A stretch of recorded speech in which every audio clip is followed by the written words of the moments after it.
Hello family, welcome back to the YouTube channel. Thank you for joining me again for this video, which is 5 life lessons that I have learned as an actor.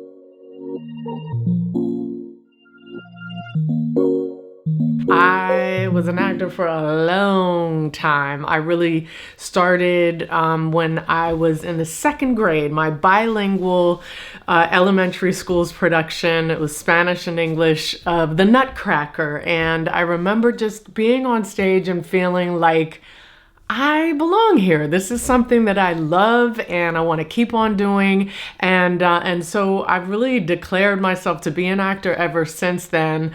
But I have to say that I've learned a whole lot of lessons around what it really means to be an actor. And ultimately now I don't really think of myself so much as an actor. I definitely think of myself more as a storyteller. And that has a lot to do with these 5 important things that I've learned as an actor. And I love that all of these things connect with my work as an actor, performer, but a storyteller, but also more importantly, these are kind of life lessons. So thank you for joining us. If you like what you hear during the video, please consider giving it a thumbs up.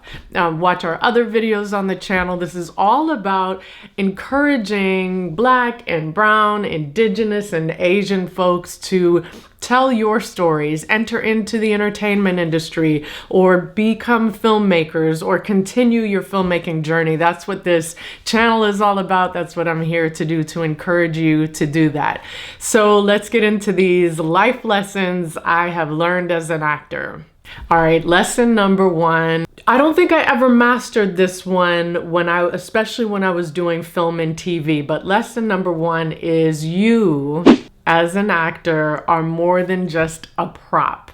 And there have been way too many times that I, as an actor, was on set, especially in film and TV, and felt like I couldn't say something to the director about the choices, about what I think would help to make the scene better and certainly to help make my performance better. And I really regret a lot of times that I was on set that I didn't stop and say, hey, could we try this again? Now, it's tough. A lot of times when I was on set, on professional sets, I had maybe all of 2 lines. And so that's particularly challenging. But I wish that I had even taken time beforehand and really said, I actually have some questions here. And so for you, when you are performing, just know that as an actor, you are so much more than a prop. You are integral to what's happening. So go ahead and ask questions. Go ahead and push back a little bit if the director's asking you for something, or more importantly, what you can always do is ask, can I get another take?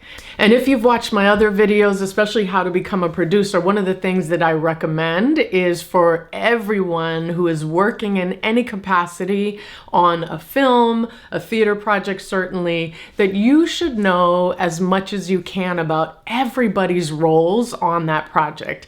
Doesn't mean you will know as much as them, and so you still obviously respect them for what they know. And of course you have to be careful. You don't want to kind of do this right in the middle of the shoot because everybody's focused on their jobs, but learn about the things that everybody on set is doing, and that is going to help you not feel like you're just kind of an object to be told where to go and say what and when, but that you're actually a part of this whole team that's making the story. Lesson number 2. And again, this is such a life lesson too. Walk away. Because y'all, the world is wide. I promise you, this is not your last job. This is not your last opportunity. It is okay to walk away. And let's talk about some of the reasons you might walk away from an acting job. First and foremost, when that job doesn't suit you, if you're feeling like, you know what, I'm not I'm not able to bring truth to this character or truth to this moment. And of course, don't wait until you're all the way on set filming. In the audition process, even, I remember so many times that my agent would call me with an audition and I'd immediately get this feeling in the pit of my stomach. It wasn't the nervous feeling you get when you're going on auditions. That always happens too. But it was that like, I don't want to play hoe number 3 in the Budweiser commercial. You don't have to do that. So if your agent or your rep or you see a role and it's describing a character that, you know, there's a difference between feeling like, of course, actors, we can bring our full selves to many different roles. That's what we do. That's why we're actors. But there are some roles that just are not right for you. I was invited to have a role on a feature film that had a huge budget, a real professional feature film. And the original role was offered to me as sexy nurse. And, you know, I completely understand that most people understandably would be like, look, this is a role on a feature film. It's got a big budget. It's a name actor, a name director. It's going to do well. I should just take that role. And I am proud to say, for me, I am so proud to say that I turned that role down. Now you all might be like, you got a role playing sexy? Yes, I did. Yes, I did. But here's the great thing. I thought for sure when I turned that role down, it was over. And people said that, like, how dare you turn that, you know, how dare you? How can you call yourself an actor?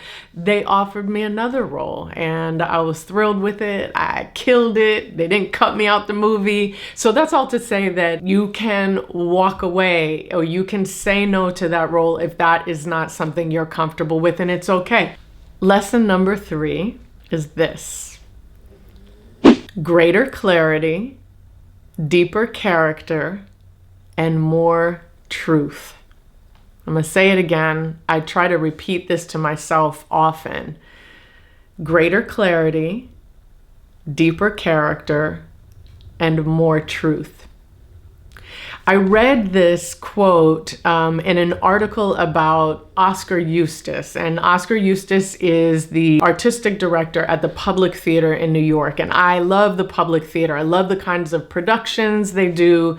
They are known for getting started with lots of really wonderful, well-known plays that end up on Broadway. They take risks on artists, they take risks on stories, and so I love the Public Theater. And I came across this quote. It was Oscar Eustis talking about how he approaches rehearsals with his actors. What kinds of what are his strategies in working with actors to bring the story to life, to encourage actors to constantly find greater clarity, deeper character, and more truth. And so I think about that all the time, certainly in my work as a performer, as a storyteller. It's great to use as a writer as well. And it's really looking at those 3 things in rounding out the world that you're talking about, rounding out the story that you're telling. Use those to guide you, and you're going to tell an amazing story. You're going to perform an amazing, full, complex character, and the audience is going to resonate with you because you are doing it with greater clarity, deeper character, and more truth.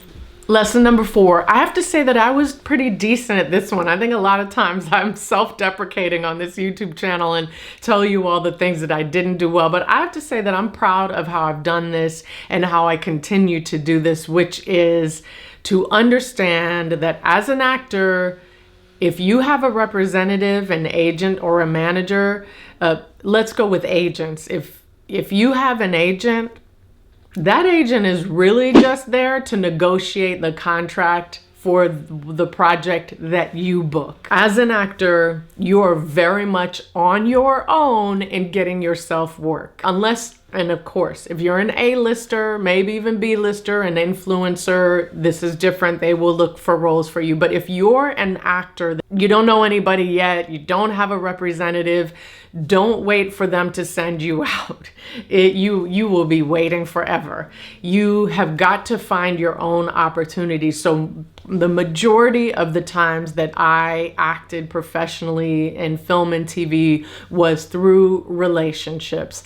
And those relationships took time. Some of them took 20 years. So focus way more on what you can do for yourself and making good relationships and meeting folks and having folks recommend you than you do on kind of calling your agent or emailing your agent, do you have anything for me today? What they do well, if you do have a representative and you're not an A-lister, and they do this pretty well for A-listers, they do it very well for them, is they negotiate your contracts, and that's important too. But really, you are your agent. This one I was so lucky because I started doing theater when I was really young. This is perform live as much as you possibly can. There is a huge difference between performance live and performance that's recorded. And a way that you can learn how to be really strong in recorded performance is by performing live, and it doesn't work the other way around. When you are recording a performance, you are not enhancing your skills for live performance. Number one, you never know what's going to go down in a live performance. You don't have all of these factors that are all set for you, like the lights and the camera.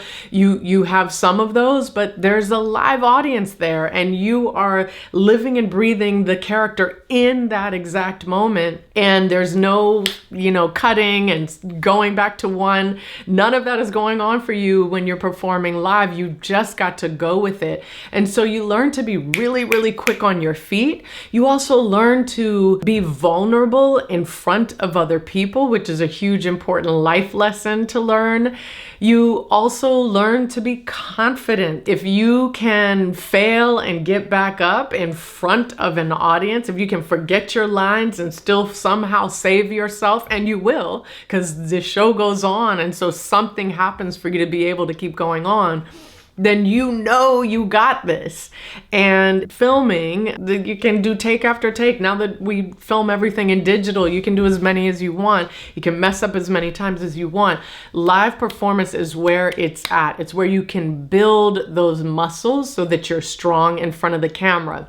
Take a stand-up class. I shared some of my stand-up with you all in the last video on my actor journey, and it was, listen, I was so scared to do it, and I'm so glad I did. So perform as much as you can. Find plays in your community to be in. Looking backstage for plays that are casting near you. Even auditioning for live theater makes a difference because you've got to do a monologue. Perform in front of other people as much as you possibly can, and that's always going to make you stronger as an actor. And the life lesson is it's also going to make you stronger as a communicator, because you learn how to read the room. You understand what people are thinking. It's like you develop this sixth sense of what people are feeling and thinking, and you got to learn to kind of pivot and twist to keep that room engaged. So learn how to perform live, and then perform live all you can. Take good care. Learn these lessons. Go ahead and implement them now as an actor, as a human being. Implement these lessons for life. Thank you for watching the True Julo YouTube channel. My name is Fanchon Cox, and True Julo is here to uplift stories that speak truth in pursuit of justice and service of love. Subscribe to the channel, give us a like, and we will see you next week. Bye-bye, everybody.